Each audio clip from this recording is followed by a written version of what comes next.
pujian, kemuliaan hanya bagi Engkau Tuhan Yesus Raja di atas segala raja. Terima kasih Tuhan buat hari ini Tuhan. Beri kami kesehatan, kekuatan sehingga kami boleh ada sebagaimana kami ada. Kami tahu semua karena anugerah Tuhan. Karena itu hari ini kami datang untuk satu tujuan. Kami rindu mendengarkan firman Tuhan. Kami rindu mendengarkan kehendak Tuhan dalam hidup kami, supaya hidup kami boleh berpadanan dengan panggilan itu Tuhan. Urapi hamba-Mu yang tidak ada apa-apanya, urapi setiap kami di dalam nama Yesus yang buka hati bagi firman Tuhan. Katakan bersama, amin, amin. Silakan duduk Bapak Ibu. Shalom, apa kabarnya hari ini? Baik, puji Tuhan ya, kita semua dalam anugerah Tuhan. Ya, saya percaya saudara bahwa adalah satu anugerah karena kita boleh mengenal Yesus sebagai Tuhan, amin. Ya, bagi saya pribadi mengenal Tuhan Yesus itu anugerah yang begitu luar biasa. Ya, dan harusnya juga begitu buat semua yang sudah Kristen, yang udah Kristen dari kecil angkat tangan. Yang dari lahir udah Kristen. Lahir udah teriak haleluya. Berapa banyak? Coba. Ya, saya mau lihat lagi tangan yang terangkat ya. Yang lain ini dari mana? Yang bukan dari Kristen dari kecil. Yang dari planet. Nih banyak yang dari planet ya, nggak angkat tangan soalnya. Tujuan Bapak Ibu hidup itu apa? Ada yang bisa jawab? Satu saja, dapat sepeda lo dibawa. Sepedanya siapa? Nggak tahu, ambil aja pokoknya ada di bawah. Siapa yang bisa jawab? Satu aja, tujuan hidup. Iya, silakan Pak. Menyenangkan hati Tuhan. Iya. Menjadi terang. Bapak umur berapa Pak? Makanya hidup mau menyenangkan Tuhan karena udah 72. Iya Pak ya, waktu masih muda dulu emang tujuan hidupnya begitu Pak. Enggak, toh iya benar saya bilang. Makanya kalau sudah mulai kepala-kepala 6 ke atas 7 apalagi toh, ya sudah mulai memikirkan hidup menyenangkan Tuhan itu. Ya, nah kalau kita membahas lagi, oke, itu paling benar ya Pak, hidup menyenangkan Tuhan.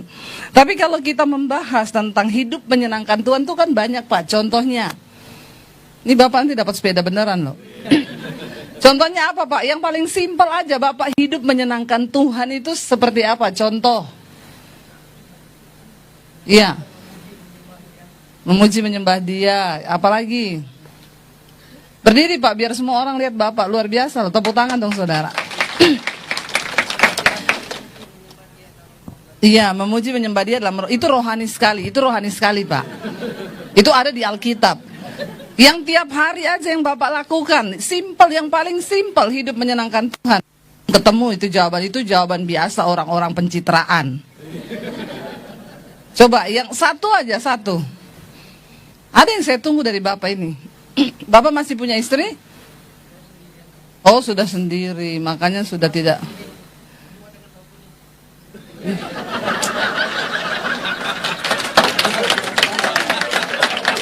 Dengan Roh Kudus loh ya. Ini kalau pengangkatan hari ini Bapak duluan nih. Luar biasa Bapak ya. Oh iya, duduk Pak, puji Tuhan ya. Ya, sudah nggak ada istri soalnya. Saya mau tunggu kalau ada istri. Salah satu hidup menyenangkan Tuhan itu adalah sayang sama istri. Amin Bapak-bapak. Yang masih punya istri angkat tangan. Hidup menyenangkan Tuhan itu seperti apa? Ya waktu engkau mengasihi istrimu. Itu salah satu menyenangkan Tuhan. Oke, luar biasa Bapak. Banyak orang itu hidup tapi nggak tahu tujuannya apa. Karena dia pikir ya udah hidup itu lahir, gede, tua, kerja, terus mati. Ya, bahkan banyak orang tidak mempersiapkan hari matinya.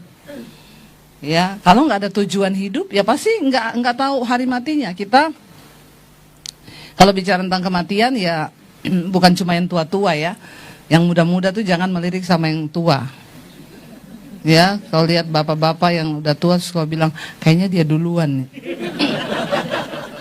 Ya, mati itu sekarang nggak pandang umur. Ya, kemarin ada selebgram yang meninggal ya umur 26 tahun kan. Ditemukan ya sudah meninggal di apartemennya. Hidup ini nggak ada yang tahu saudara ya. Kalau kita bicara tentang mati, ya kita bisa mati kapan saja loh. Ya, tapi itu nggak penting. Kita tanya kapan matinya itu nggak penting. Yang penting kita ini tahu nggak tujuan kita hidup. Setelah hidup, mati itu mau kemana?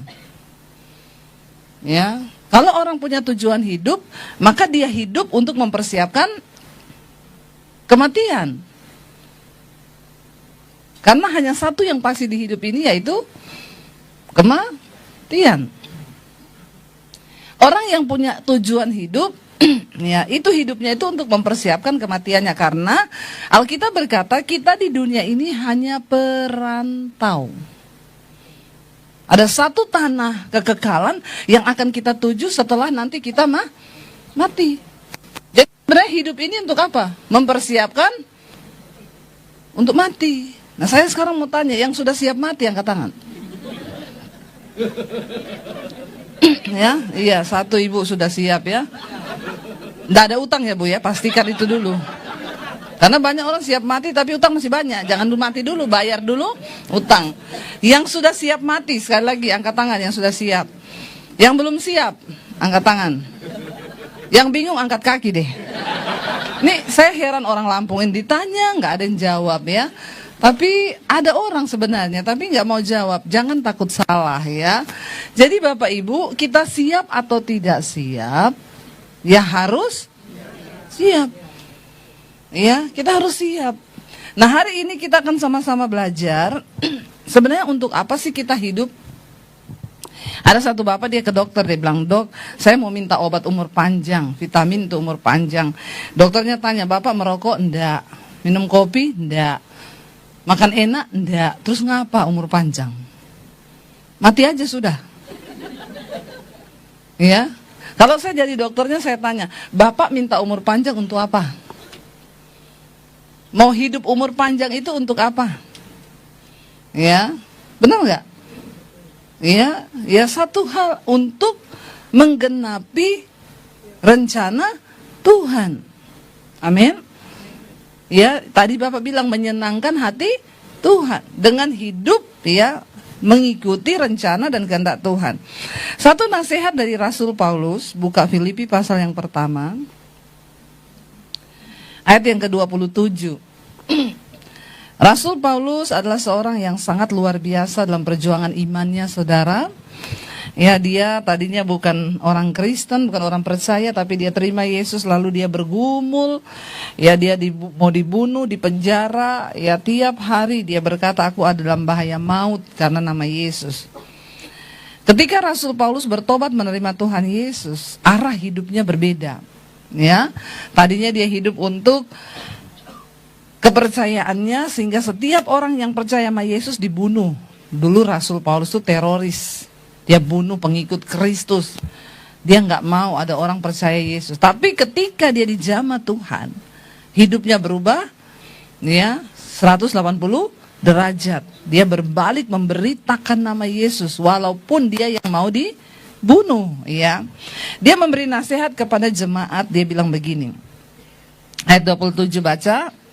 "Hanya hendaklah hidupmu berpadanan dengan Injil Kristus, supaya apabila aku datang, aku melihat, dan apabila aku tidak datang, aku mendengar, bahwa kamu apa? Teguh berdiri dalam satu roh dan sehati sejiwa, berjuang untuk apa? Iman yang timbul dari berita Injil." Ayat 28, "Dengan tiada digentarkan sedikit pun oleh lawanmu. Bagi mereka semuanya itu adalah tanda kebinasaan, tetapi bagi kamu tanda keselamatan, dan itu datangnya dari Allah." 29, "Sebab kepada kamu apa? Dikaruniakan bukan saja untuk percaya kepada Kristus, melainkan juga untuk menderita untuk Dia." 30, "Dalam pergumulan yang sama seperti yang dahulu kamu lihat padaku, dan yang telah sekarang kamu dengar tentang aku." Ya, Rasul Paulus berkata, dalam hidup ini maka kita harus hidup berpadanan dengan Injil Kristus.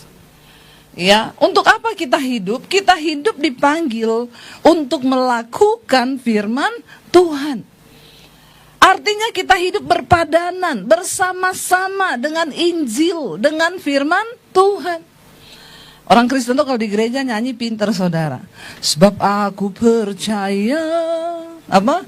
Bukan karena melihat, namun karena firman-Mu yang selalu digenapi di hidupku. Benar nggak? Kita percaya bukan karena melihat. Tapi berapa banyak orang Kristen yang akhirnya murtad karena tidak melihat. Ya, lagu ini benar-benar berkata kita harus percaya walaupun kita tidak melihat. Karena firman Tuhan. Karena Injil Kristus yang memberi kita kekuatan. Mari kita hidup berpadanan dengan firman Tuhan. Hidup menyenangkan Tuhan tadi yang Bapak bilang itu, ya. Hidup menyenangkan Tuhan artinya hidup yang berpadanan. Hidup yang bersatu dengan firman Tuhan. Jadi apapun yang terjadi di hidup kita, komitmen kita ialah tetap berpegang pada firman Tuhan.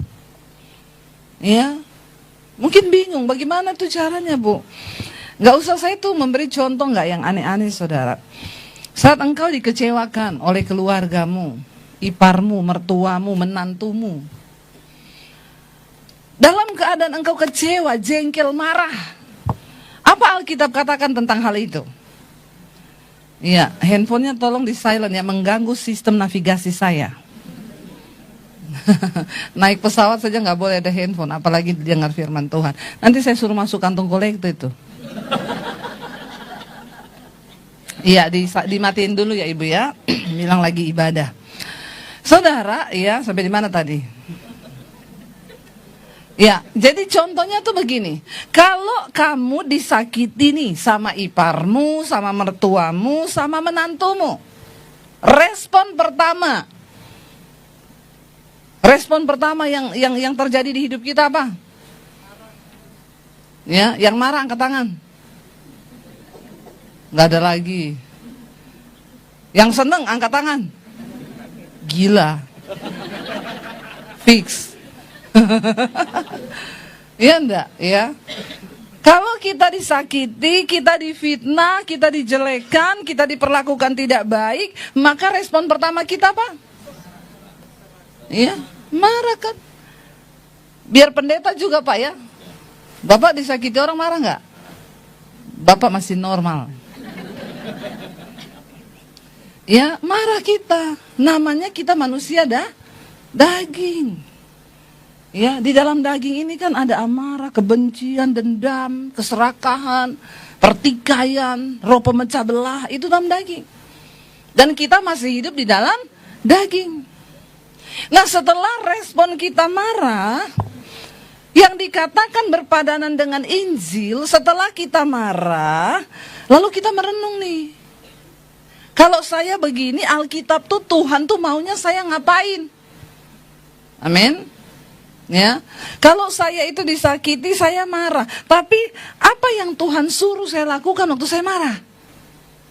Lalu saudara mulai baca firman. Itu namanya hidup berpadanan dengan Injil, dengan firman Tuhan. Lalu kita buka, Yesus berkata, kalau ada saudaramu yang tampar pipi kananmu, maka harus kasih ya kanan kiri, pokoknya terserah lah. Yang penting ngerti aja maksudnya ya. Lalu kita baca Injil, Yesus bilang, ya, jangan marah kalau orang memperlakukan kamu tidak baik. Doakan musuhmu, berkatilah dia. Antara daging dan roh ini, saudara, enak aja. Ya, setelah baca Injil, terus saudara ngomongnya apa? Enak aja, orang jahat. Oke Tuhan, saya berdoa buat dia. Karena Alkitab suruh saya berdoa, Tuhan balaskan 7 kali lipat. Nah kalau begitu berpadanan nggak dengan Injil Kristus? Bertolak belakang. Nah kita hidup ini dipanggil untuk hidup berpadanan dengan firman Tuhan. Tapi orang Kristen rata-rata melakukan firman atau melakukan kehendaknya sendiri. Nah, baru ngaku semua ini Pak. Dari tadi semua ya bagus-bagus ini. Nggak usah yang terlihat wow. Kadang orang Kristen itu kan di awan-awan ya. Ya mau ketemu Tuhan, dapat penglihatan. Mendarat dulu di bumi. Ya, yang kau lihat tiap hari ini. Ya, kau marah sama mertuamu, kau marah sama iparmu, kau marah sama menantumu. Baca apa yang Alkitab suruh. Lalu belajar untuk melakukan. Duduk di kaki Tuhan. Tuhan, aku tuh jengkel banget sama dia. Tapi kau suruh aku mengampuni dia, Tuhan. Ya, Tuhan bilang, jangan kalah dengan kejahatan, tapi kalahkan kejahatan dengan kebaikan. Itu loh hidup berpadanan dengan firman Tuhan. Susah apa susah? Berat atau berat? Berat. Tapi sudahkah kita mencapai itu? Ketika Tuhan datang, dia nggak tanya saudara, yang punya karunia hebat mana? Yang pelayanan tiap hari Minggu mana? Pengkhotbah tiap hari Minggu mana? Tuhan tuh nggak tanya itu dan dia nggak pernah tertarik dengan itu. Ketika Tuhan Yesus datang, dia bilang begini, marilah kepadaku hai kamu yang melakukan kehendakku. Biar saudara Kristen puluhan tahun, lahir sudah haleluya tadi, kalau kau tidak menjadi pelaku firman Tuhan, Yesus bilang, aku tidak mengenal engkau, sebab engkau pelaku pembuat kejahatan. Ada orang ngaku-ngaku, Tuhan aku bernubuat demi namamu, aku usir setan demi namamu, aku bangkitkan orang mati demi namamu. Ini pendeta-pendeta kaliber hebat loh. Ya, bangkitkan orang mati, bayangkan. Ya. Kalau saya cuma berdoa, orang buta mendengar. Orang lumpuh melihat. Ya. Saya nggak pernah minta mujizat yang aneh-aneh. Takut. Ya, nanti saya dipikir sakti. Ya, karena banyak hamba Tuhan pengen dipikir sakti. Kalau saya enggak, malah kalau ada orang datang, Bu doain, doa sendiri, pulang tutup pintu, masuk kamar doa sendiri. Nggak ada pendeta sakti. Yang ada Tuhan yang luar biasa. Ya.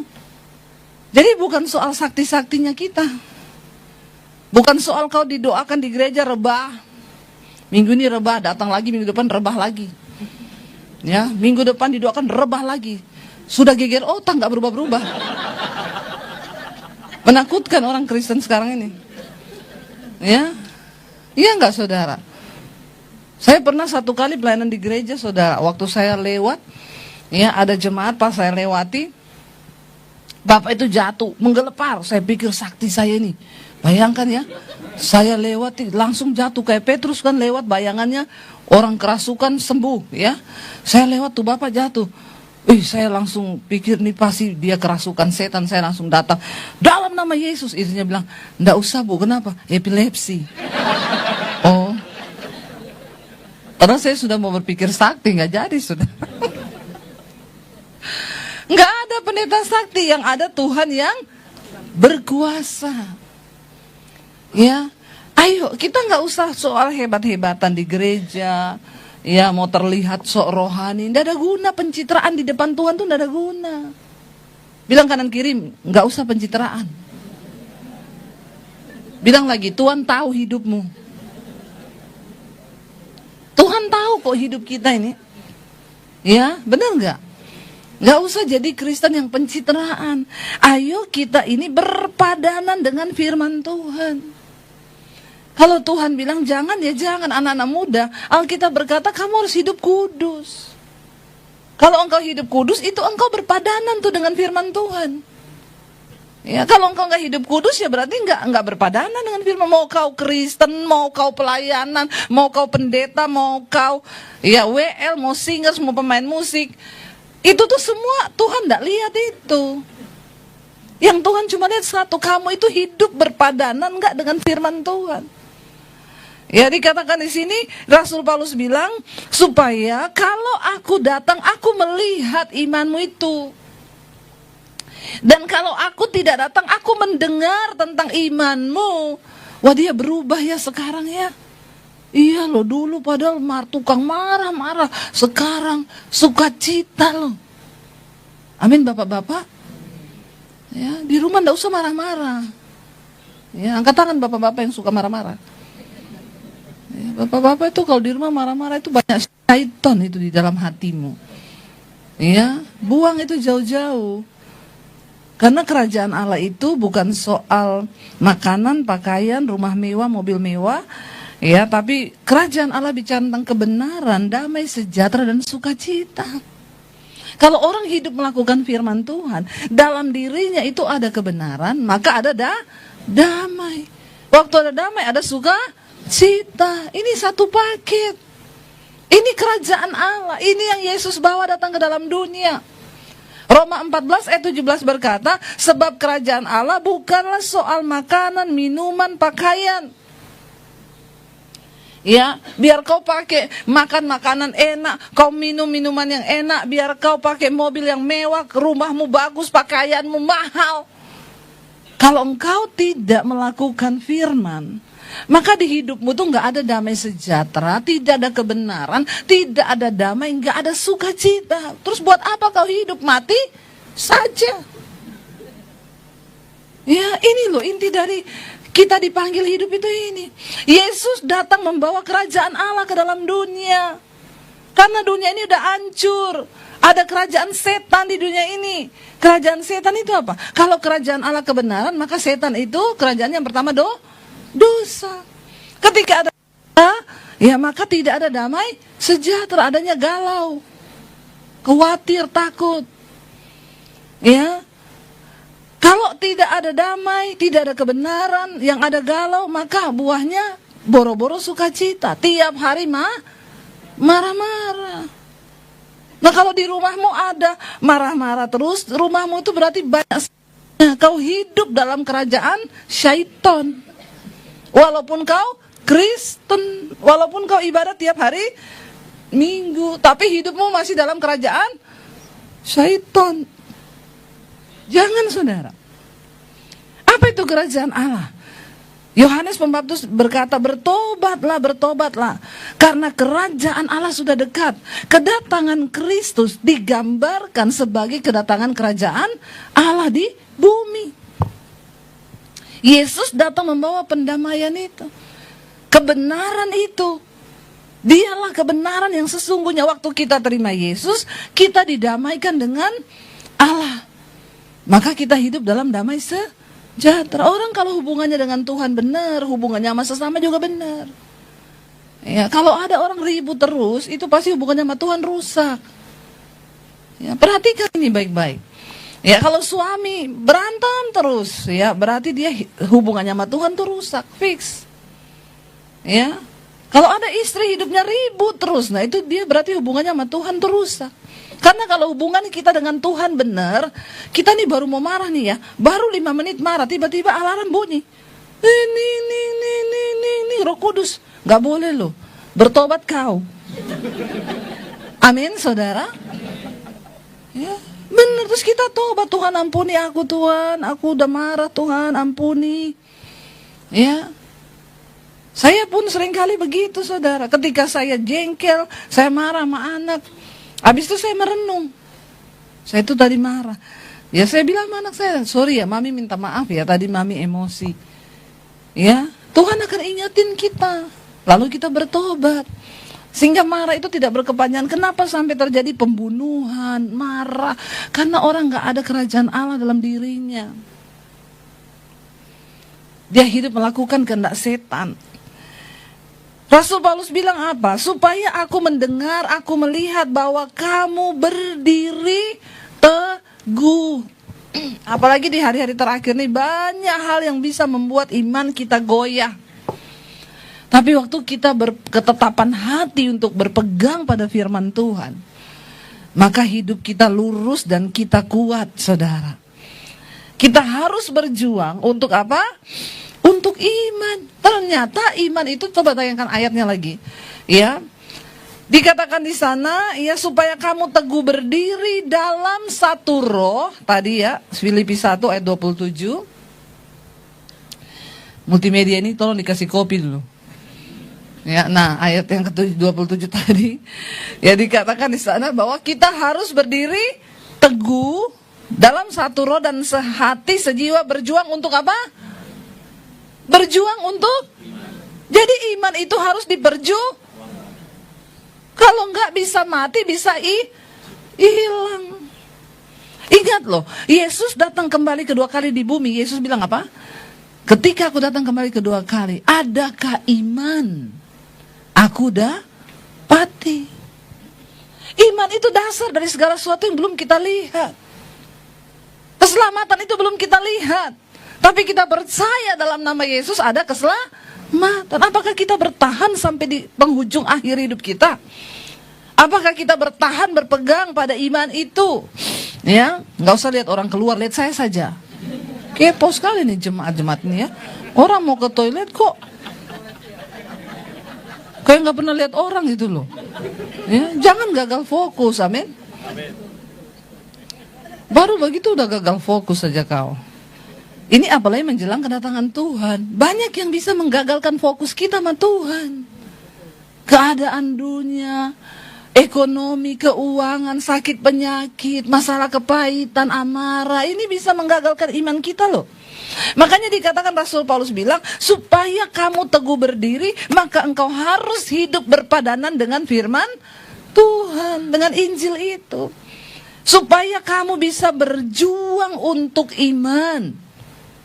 Imanmu yang timbul dari berita Injil itu. Iman tuh kalau nggak diperjuangkan mati. Makanya Alkitab bilang iman tanpa perbuatan mati. Ya, makanya surat Yakobus menulis, kalau kau percaya hanya ada satu Allah saja, kau beriman sama Allah satu, jangan senang dulu. Setan juga percaya. Jadi kalau iman kita cuma sampai dipercaya, berarti kita satu level sama.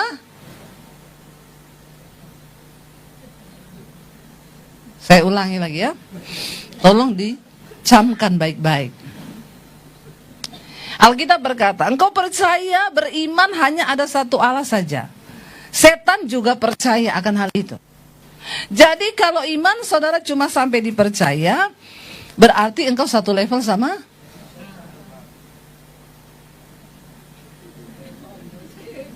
Malu enggak satu level sama setan? Karena cuma percaya. Saya takutnya malah nanti setan lebih rohani dari saudara. Ya, betul saudara ya.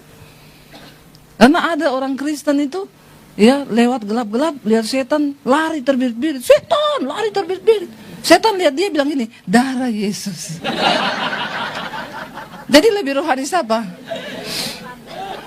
Kau orang Kristen, harusnya lihat setan kau bilang darah Yesus.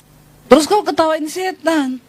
Kau lari terbirit-birit, setannya yang ketawa lihat kau sambil ngomong darah Yesus. Jadi setan lebih rohani kan? Jangan ya. Mari kita hidup berpadanan dengan firman Tuhan. Kalau engkau percaya hanya ada satu Allah, setan juga percaya hal itu. Apa yang membedakan kita dengan setan? Sama-sama percaya nih. Setan percaya nggak ada Allah. Setan percaya ada Allah. Bedanya kita dengan setan, kita percaya, tapi kita hidup berpadanan dengan firman Tuhan. Kita menjadi pelaku firman Tuhan. Setan tidak pernah mau menjadi pelaku firman Tuhan. Itu bedanya. Makanya kalau ada orang Kristen yang percaya Yesus tapi nggak mau menjadi pelaku firman Tuhan, berarti kau pengikut. Ya, sudah mengerti sekarang ya? Ya, ini simpel tapi memang benar. Benar saudara. Makanya kalau orang hidup melakukan firman, nggak mungkin dalam rumah tangga tuh ribut-ribut, berantem suami istri. Ingat-ingat itu ya. Kalau kau tiap hari ribut berantem, berarti kau masih pengikut setan. Walaupun kau bilang Kristen. Kalau anak Tuhan berantem nih, ya bisa berantem, bisa. namanya masih dalam daging. Tapi orang yang dalam Tuhan tidak mungkin marah ada kata-kata kotor, nggak mungkin. Saya kadang jengkel sama suami nggak? Jengkel. Suami kadang jengkel sama saya nggak? Iya, namanya manusia kok. Ya, ada hal-hal yang saya lakukan dia nggak seneng, dia lakukan saya nggak seneng. Masalah handuk aja bisa bikin berantem kan Bapak Ibu? Ya, bapak-bapak habis mandi handuk taruh tempat tidur. Ya, istrinya marah. Bisa begitu. Yang waras aja ya, yang waras. Nah, kita bisa ribut, tapi kan setelah kita berantem, kan kalau kita anak Tuhan gak lama-lama dong. Ya cuma saling tegur itu, habis itu saya I love you, terus kita berpelukan, amin. Saya sih sama suami saya begitu, di sini enggak ada yang begitu. Astagfirullah, ampuni mereka nih Tuhan ya. Ada di sini suami istri yang berantem 2 hari 2 malam gak bicara? Enggak ada? Ada loh Bu, Ibu jangan bilang tidak ada dulu. Ada orang Kristen yang begitu, duduk di gereja, tapi di rumah berantem suami istri 3 hari gak bicara. Ngeri sekali ya, ngeri. Terus apa yang kau dengarkan firman Tuhan? Makanya setan bilang, gak apa-apa mereka ke gereja, biarin aja. Gereja penuh gak apa-apa, gereja makin gede, biarin. Orang yang melakukan firman Tuhan itu, ya itu jemaatnya 4.000 loh. Saya gak pernah bangga tuh kalau gereja besar. Pertanyaannya, berapa yang menjadi pelaku firman? Berapa yang tetap anggotanya syaiton? Coba beragama Kristen. Ya saudara, setan juga tahu. Saya tuh kalau doa pelepasan ya saudara, dalam nama Yesus. Ya saya baru mau ngomong nih, firman Tuhan berkata, yang kerasukan ngomong di dalam Injil Matius kan, ayat ini kan. Setan tuh tahu firman loh. Pintar, kita baru ucap 1 kata, dia udah ngucapin. Tahu dia. Cuma bedanya kita menjadi pelaku firman Tuhan, setan tidak mungkin melakukan. Itu aja. Itu. Maaf, makanya kitab Ibrani bilang, marilah engkau berlari dengan mata yang tertuju kepada Kristus, tanggalkan semua beban dosa yang merintangi. Karena di sekeliling kita ini banyak saksi. Saksi hidup kita yang pertama, mata Tuhan. Alkitab bilang, mata Tuhan menjelajah ke seluruh bumi, melihat orang baik dan orang jahat. Yang kedua saksi kita, setan. Setan bisa lihat kita loh. Sekarang di sini ada setan enggak? Menurut saudara, kita lagi ibadah nih, ada enggak setan? Yang bilang ada angkat tangan. Yang bilang enggak ada. Banyak yang bingung lagi Pak. Banyak jemaat cari aman di sini, tidak berpendapat. Cari aman saja dia ini pokoknya, ya. Ada nggak setan sekarang? Ada. Lihat kanan kirimu, jangan ada setan itu. Ya, benar nggak saudara? Ada setan itu di mana-mana ada. Dia melihat kita. Ya. Dia tahu hidup kita. Jadi kita percuma saudara. Kalau kita ini pencitraan di gereja, tapi di rumah kita hidupnya seperti apa, itu setan tahu. Makanya bertobat. Lalu Rasul Paulus bilang apa? Lompat ayat yang ke-29 yuk.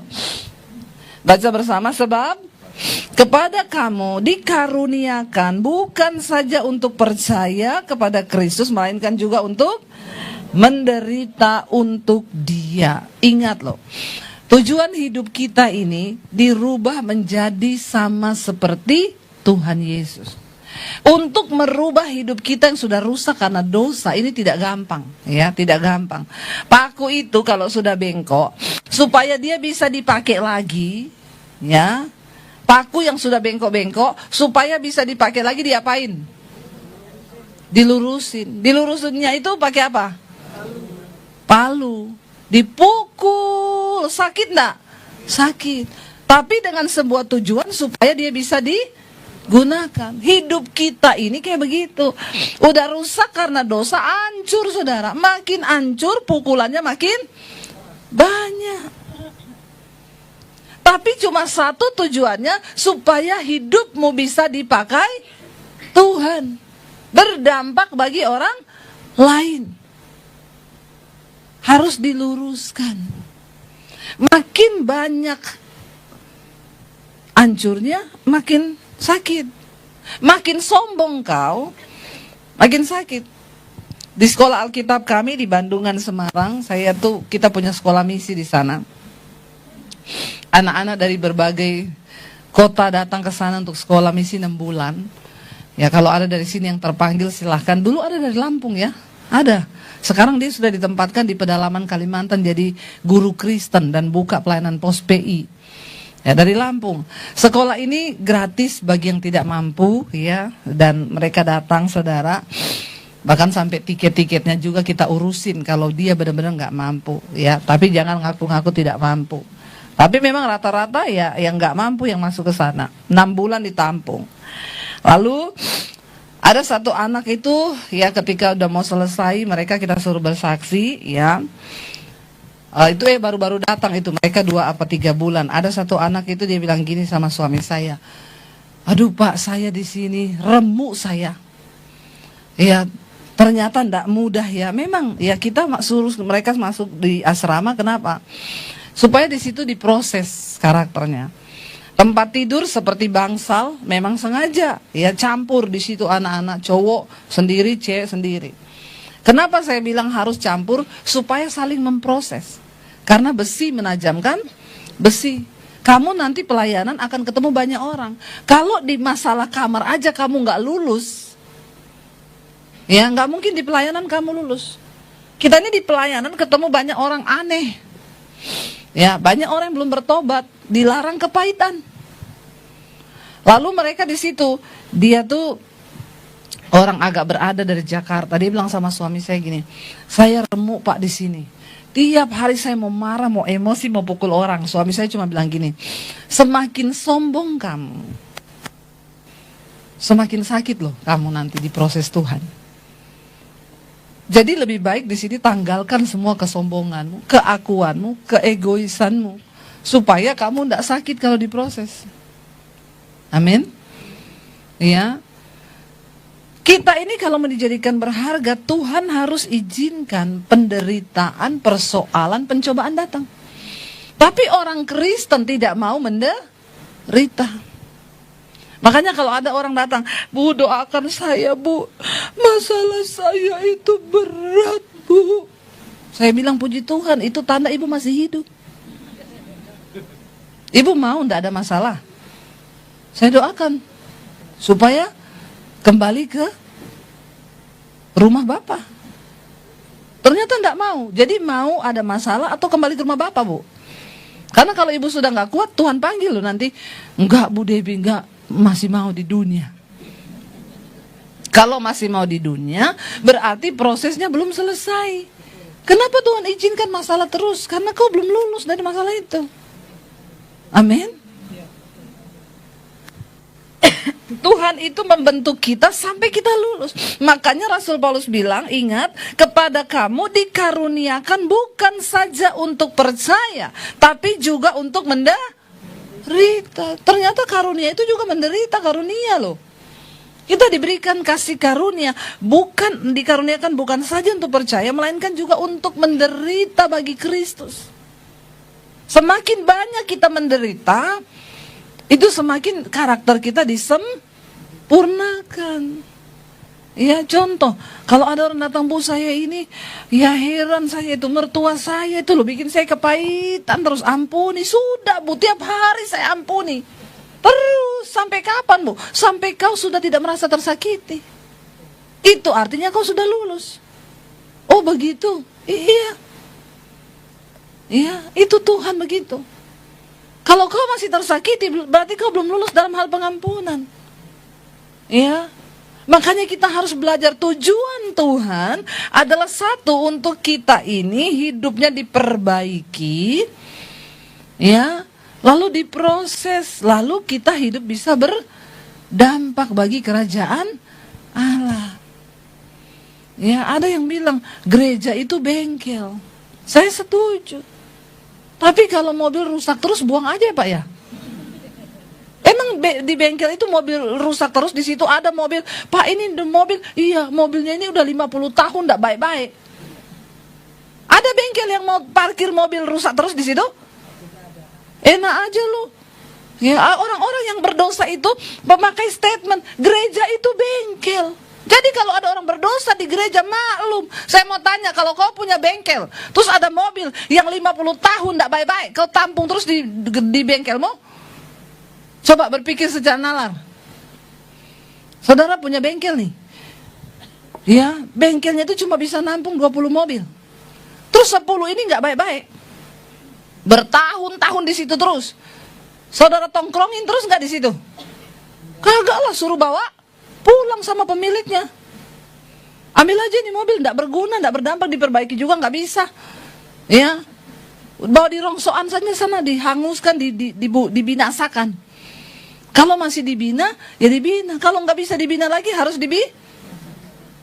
bener nggak? Ya, jangan bilang gereja itu bengkel terus. Kalau bengkel, makanya gereja penuh kekacauan, Pak. Orang-orang nggak sembuh-sembuh, yang sakit terus, sakit hati, sakit mental, sakit jiwa. Lama-lama pendeta gila juga. Kalau ngadapi orang-orang begini, ya, makanya gereja perlu orang kayak saya diundang. Ya, karena saya bisa bicara begini sama jemaat, Bapak Gembala jangan bicara begini, nanti mereka kepahitan lagi semua. Itu pendeta khotbahnya kok ngomong sakit jiwa. Kalau saya bisa Pak, saya bukan gembala. Ya, jangan saudara, jadi orang yang sakit jiwa terus kau. Orang itu kalau bermasalah di hati, semua yang keluar tuh pahit saudara, nanti dia tersinggung sedikit marah, tersinggung sedikit kepahitan, tersinggung sedikit emosi. Ya kalau gereja isinya orang rusak semua, ya, terus mau bagaimana? Boleh dong bengkel, iya 1-2 hari diperbaiki, baik, amin. Jangan mau rusak terus. Gereja itu seperti rumah sakit. Ya, dokter juga kalau kau tidak sembuh-sembuh disuntik mati. Ya jengkel juga ini orang nggak baik-baik, apalagi cuma pakai BPJS. Tambah lagi, kalau bayar pribadi, mau dikasih lama-lama biar semua mati, dikasih terus supaya nggak mati.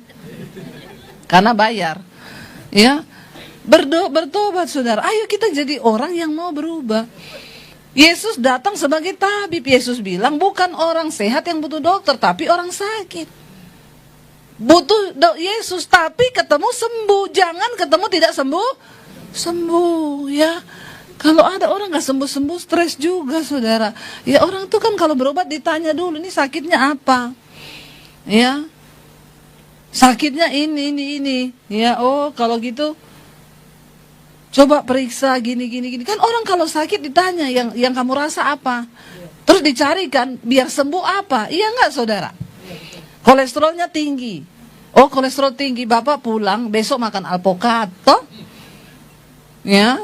Jangan lagi makan samcan, makan ini, bertobat Pak, jaga mulut. Emang ada dokter, saya kolesterol tinggi, pulang makan samcan ya Pak, babi kecap, makan semua itu. Gak mungkin. Orang itu berobat supaya sembuh, ya.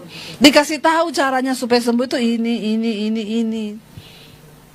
Ya, ada datang sama dokter, sakit apa? Aduh, jantung saya berdebar-debar dok. Tiap hari enggak, setiap tanggal jatuh tempo. Dokternya bilang nggak ada obat, ya pulang coba cek saldo. Nggak ada guna cek darah, cek tensi, nggak usah, cek saldo saja. Jadi Bapak Ibu, ayo kita nih sakit semua, tapi ketika kita ketemu Yesus, kita dikasih karunia supaya kita ini menderita. Nah menderita itu memang pahit, tapi itu baik. Yang pahit itu obat bagi jiwa. Kalau kita mengerti rencana Tuhan, kau disakiti terus sama menantumu, Tuhan suruh kau dilatih untuk bisa melepaskan pengampunan. Kalau enggak mampu, berarti kau enggak lulus. Nanti akan gitu terus, sampai kau bisa melakukan firman, membalas kejahatan dengan kebaikan. Mertuamu jahat, jangan kau semakin jahat. Kau pengaruhi suamimu supaya marah sama mertuamu. Gila kau. Ya, kalau mertuamu jahat, balas dengan baik. Ya. Tambah kasih duit bulanan, amin. Ibu gini-gini ya ibu ya. Berarti mertua mata duitan. Ya, balas baik. Kesukaannya mertuamu apa? Ya, ambil hatinya saudara. Karena benar Alkitab bilang, Yesus bilang hanya satu hal yang gak bisa dikalahkan oleh kejahatan, yaitu kebaikan. Ya kalau kita rajin berbuat baik, mana sih orang jahat terus saudara. Tapi kalau kau jahat terus, kau balas jahat terus, ya gak pernah selesai prosesmu. Ketika Tuhan panggil, kita gak selesai. Hidup ini tujuannya kita percaya Yesus, hidup berpadanan dengan firman Tuhan, lalu kita diperbaiki. Kenapa kita harus diperbaiki? Karena waktu kita diperbaiki, kita ini hidup bisa berdampak menjadi berkat bagi banyak orang. Amin saudara. Ya jadi itu aja tujuannya, supaya waktu kita mati, ya ada bekas yang ditinggalkan. Orang akan lihat, aduh dia udah mati, padahal dia itu waktu hidup baik banget loh. Ya. Jangan sampai mati, akhirnya mati juga dia. Ya, karena gajah mati meninggalkan gading, harimau mati meninggalkan, manusia mati meninggalkan utang. Jangan ya nak ya. Mati meninggalkan nama baik yang orang akan kenal, oh dia dulu waktu hidup ya. Dan itulah yang akan kita pertanggungjawabkan di hadapan Tuhan. Bapak Ibu, saya percaya mari kita sungguh-sungguh mencari Tuhan. Walaupun persoalan kita belum selesai, pakailah masalah itu sebagai cara Tuhan untuk memproses kita. Saya bilang para imam musik, ya apapun yang kita alami sekarang, kita mau katakan lagu tadi ya, bahwa ya, kekuatan kami hanya kami dapat di dalam Engkau Tuhan. Kami tetap percaya sekalipun kami belum melihat, karena kami punya Tuhan yang ajaib, Tuhan yang membentuk iman kami, yang meneguhkan kami. Bangkit berdiri bersama. Katakan bersama pujian ini. Kekuatan di hidupku, ku dapat di dalam. Amin Tuhan. Kau teguhkan hatiku, sebab tiada yang mustahil bagimu. Mustahil bagimu, sebab aku percaya. Bukan karena melihat, namun karena firman-Mu yang selalu digenapi di hidupku. Ku percaya bukan karena melihat, namun karena firman-Mu tiada pernah berubah. Sekali lagi dengan iman katakan, kekuatan di hidup kami Tuhan. Kekuatan di hidupku, bilang pada Tuhan, di dalam Engkau kami dapat kekuatan kami. Di dalam-Mu Kau teguhkan hatiku Tuhan, sebab tiada yang mustahil, tiada yang mustahil bagimu, sebab ku percaya. Bukan karena melihat, namun karena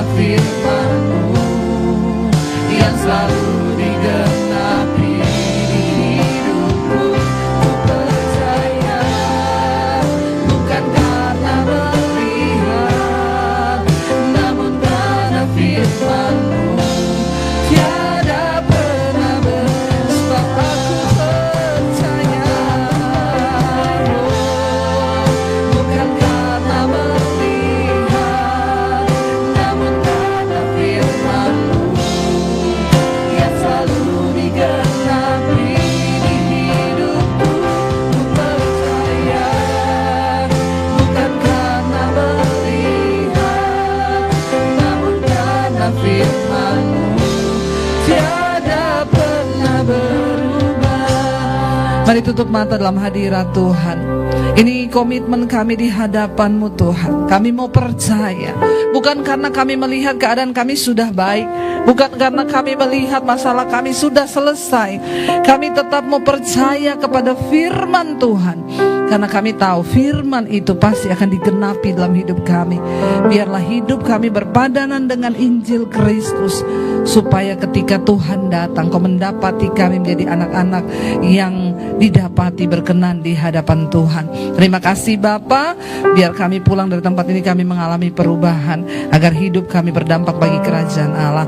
Karena itu Bapak Ibu, turunlah rahmat, damai sejahtera, penyertaan Allah Bapa dan Allah Roh Kudus akan menyertai kita dalam setiap pergumulan hidup kita, dalam setiap jalan-jalan kita. Tuhan akan menyertai-Mu, melindungi-Mu, membentengi-Mu. Dia akan menyertai kita mulai dari hari ini, bahkan sampai kali yang kedua. Tuhan Yesus datang kembali menjemput setiap kita, dan nama kita tercatat di dalam kitab kehidupan. Di dalam nama Tuhan Yesus yang percaya diberkati Tuhan, katakan bersama.